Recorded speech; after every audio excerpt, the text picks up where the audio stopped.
Hi friends, welcome to my channel. ఇప్పుడు నేను చదివి వినిపించబోయే చందమామ కథ పేరు మందబుద్ధి. వరాలయ్యకు పనివాడు లేనిదే క్షణం గడవదు. ఆయనది భారీ శరీరం. చేతిలోంచి ఏదైనా జారిపడితే వంగి దాన్ని తీసుకునేందుకు నానా శ్రమ పడేవాడు. ఆయన బాగా డబ్బు కలవాడు కాబట్టి ఎప్పుడూ తన వెంట ఉండటానికి పనివాణ్ణి పెట్టుకోగలడు. అయితే భారీ శరీరం, డబ్బుతో పాటు ఆయనకు కోపం కూడా చాలా ఎక్కువ. అందువల్ల ఎవ్వరూ ఆయన వద్ద నెలకు మించి పని చేయలేకపోయేవారు. ఆ నెల రోజులైనా ఎందుకంటే జీతం కోసం. మొదటి నెల జీతం ఇలా చేతికి అందగానే అలా పని మానేసేవాళ్ళు చాలామంది. దీనితో వరాలయ్య విసిగిపోయి ఎవరైనా తన వద్ద 6 నెలలు నాగా పెట్టకుండా పనిచేస్తేనే 6 నెలల జీతం ఒక్కసారిగా ఇస్తానన్నాడు. ఆ తర్వాత ఆయనకు పనివాళ్లు దొరకటం మరింత కష్టమయ్యింది. ఆ పరిస్థితుల్లో మందబుద్ధి వరాలయ్య దగ్గర పనికి కుదిరాడు. మందబుద్ధికి నా అన్నవాళ్ళు ఎవరూ లేరు. వాడి బుర్రలో తెలివి అంటూ లేనే లేదు. వాడికి దేనికి కోపం రాదు. వరాలయ్య ఏం చెప్పినా వెంటనే అక్షరాల అదే విధంగా పని చేసేవాడు. చాలా కాలానికి వరాలయ్యకు నచ్చిన పనివాడు దొరికాడు. ఒకనాటి రాత్రి వరాలయ్య పడక గదిలో పడుకొని ఉండగా ఆయనకు నడవాలోని దీపం ఆర్పలేదేమో అన్న అనుమానం కలిగింది. వెంటనే ఆయన మందబుద్ధికి దీపం ఆర్పి రమ్మని చెప్పాడు. మందబుద్ధి నడవాలోకి వెళ్ళాడు. అంతవరకు వెలుగుతున్న దీపం వాడి దురదృష్టం కొద్దీ గాలికి అప్పుడే ఆరిపోయింది. వరాలయ్య తనను దీపం ఆర్పమని చెప్పాడు. ఆయన మాట అక్షరాలా పాటించవలసిందే కదా. ఇలా అనుకొని మందబుద్ధి పొరుగింటికి వెళ్ళి అగ్గిపెట్టే అడిగాడు. మీ ఇంట్లో లేదా అని అడిగాడు పొరుగువాడు. ఉన్నది, కానీ ఎక్కడ ఉన్నదో చీకట్లో కనిపించటం లేదు అన్నాడు మందబుద్ధి. మా ఇంట్లో ఉన్నది ఒక్కటే అగ్గిపెట్టే. ఏ రాత్రి వేళ అవసరం కలుగుతుందో నీతో వస్తా పదా అంటూ పొరుగువాడు వరాలయ్య ఇంటికి వచ్చాడు. మందబుద్ధి దీపం వెలిగించి వెంటనే ఆర్పివేసి అగ్గిపెట్టెను పొరుగువాడికి ఇస్తూ ఇక నువ్వు వెళ్ళవచ్చు అన్నాడు. పొరుగువాడు ఆశ్చర్యపోతూ ఈ మాత్రం దానికి దీపం వెలిగించడం ఎందుకు అన్నాడు.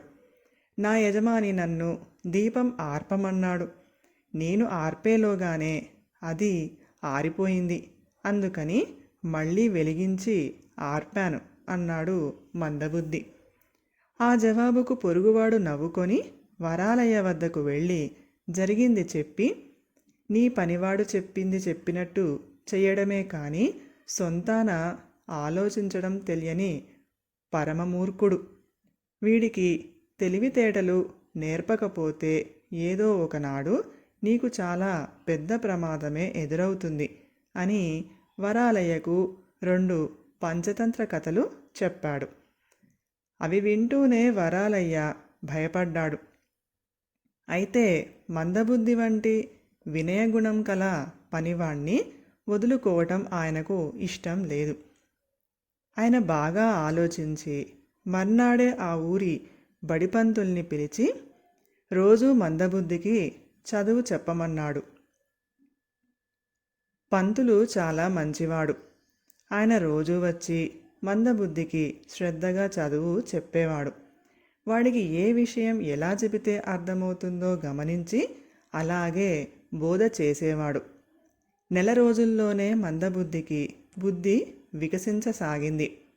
మందబుద్ధిలో వచ్చిన మార్పుకు సంతోషించిన బడిపంతులు వరాలయ్యతో వాడికి చెప్పవలసిన తీరులో చదువు చెప్పేందుకు ఎవరూ ప్రయత్నించలేదు. ఆహా, వాడు చాలా చురుకైనవాడు, తెలివైనవాడు అని మందబుద్ధిని మెచ్చుకున్నాడు. వరాలయ్య మందబుద్ధి తెలివితేటల్ని పరీక్షించి వాడిలో నిజంగానే మార్పు వచ్చిందని గ్రహించాడు. ఆయన బడిపంతులకు మంచి బహుమతి ఇచ్చి పంపాడు. ఆ మన్నాటి నుంచి మందబుద్ధి వరాలయ్య చెప్పిన పనులు చెప్పినట్టు చేయటం మానేశాడు. ప్రతి పనికి మంచి చెడ్డలు ఆలోచించి ఈ పని చేయటం మంచిది కాదు, ఫలానా పని చేయటం వల్ల మేలు కలుగుతుంది అంటూ వరాలయ్యకు వివరించసాగాడు. వరాలయ్య పరిస్థితి మళ్ళీ మొదటికి వచ్చింది.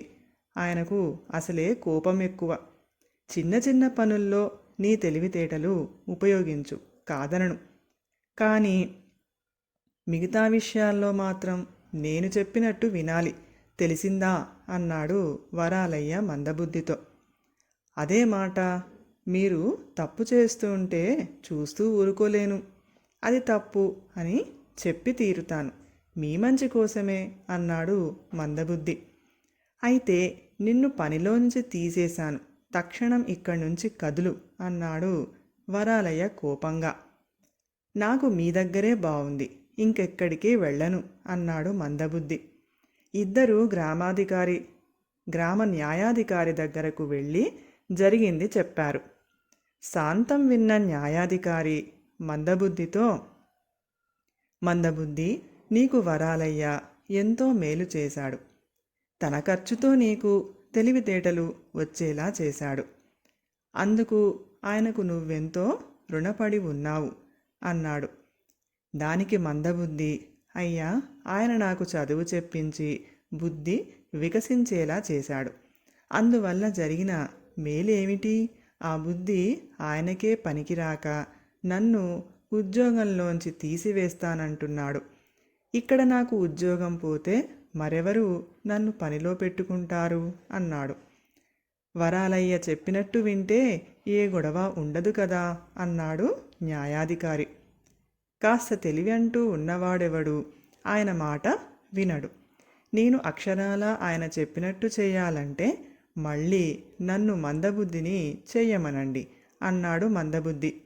వరాలయ్య పట్టరాని కోపంతో చిందులు తొక్కుతూ, ఒరేయ్, నీకు తెలివితేటలు చెప్పిన పంతుల్ని పిలిపించి నిన్ను తిరిగి మందబుద్ధిగా మార్చమంటాను అన్నాడు.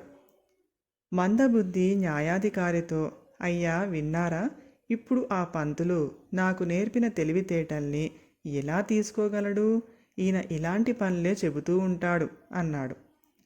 న్యాయాధికారి వెంటనే, వరాలయ్య, నీ పనివాడు నీకు పనులు చేసేందుకే కాక సలహాలు ఇచ్చేందుకు కూడా అవసరం, వాణ్ణి నువ్వు పనిలో నుంచి తీసేయడానికి వీల్లేదు, అలా చేయదలిస్తే వాడికి మరెక్కడైనా ఉద్యోగం చూపించు అన్నాడు. ఆ మాటలతో వరాలయ్య నీరసపడిపోయి దిక్కులు చూడసాగాడు. అప్పుడు న్యాయాధికారి చిన్నగా నవ్వి, వరాలయ్య, మరీ అంతగా దిగాలు పడిపోకు, మంచి తెలివితేటలు, చురుకుదనము, అణుకువ ఉన్న వీణ్ణి మందబుద్ధిగా నటించమని నీ దగ్గరకు పంపినవాణ్ణి నేనే. గ్రామంలో మోతుబరివి, ఒక్క మితిమీరిన కోపం తప్ప అన్నిటా మంచివాడివి. పనివాళ్ల విషయంలో నానా గొడవ పడిపోతున్న నీకు మంచి పనివాణ్ణి కుదిర్చిపెట్టే బాధ్యత నా పైన వేసుకున్నాను అన్నాడు. అలాగా, చెప్పరేం మరి అని వరాలయ్య తల తిప్పి మందబుద్ధికేసి చూస్తూ, మందబుద్ధిలా ఎంత చక్కగా నాటకం ఆడావురా, జరిగిన దానికేం గాని నాలాంటివాడు నీకు యజమానిగా, నీ అంత తెలివిమంతుడు నాకు పనివాడిగా దొరకటం ఇద్దరి అదృష్టం, ఇక పద ఇంటికి పోదాం అన్నాడు. కథ సమాప్తం. ఈ కథ కనుక మీకు నచ్చినట్లయితే ప్లీజ్ లైక్ చేయండి, షేర్ చేయండి. మరిన్ని మంచి మంచి కథల కోసం మా ఛానల్ని సబ్స్క్రైబ్ చేసుకోండి. Thank you.